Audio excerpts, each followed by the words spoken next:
अस्सलाम वालेकुम, क्या हाल है सबका। अभी ये वीडियो मैं छोटी सी शूट कर रही हूँ सिर्फ और सिर्फ आप सबको बहुत बहुत शुक्रिया कहने के लिए। आप सबने बहुत सारी दुआएं की हैं मेरी बेटी के लिए और अल्हम्दुलिल्लाह उसकी रिपोर्ट जो है ना वो आ चुकी है और नेगेटिव आई है।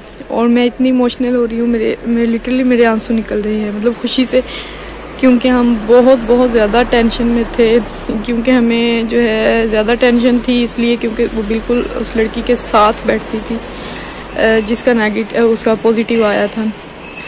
तो अभी जो है वो पूरे ग्रुप में माशाल्लाह सब बातें कर रहे हैं, जो उसके स्कूल का ग्रुप है। तो अल्हम्दुलिल्लाह ना सिर्फ याद बल्कि उसके ग्रुप की जो बाकी लड़कियां जिनका टेस्ट कल हुआ था 3-4 सबके नेगेटिव आए हैं। तो अल्हम्दुलिल्लाह अल्लाह ताला का लाख लाख शुक्र है। वरना ये चीज़ इस तरह की है कि इस पर किसी का बस नहीं है, इसमें सिर्फ दुआएं काम आ सकती हैं और आप सब ने बहुत सारी दुआएं की हैं। आप सबका बेहद शुक्रिया, थैंक यू वेरी मच।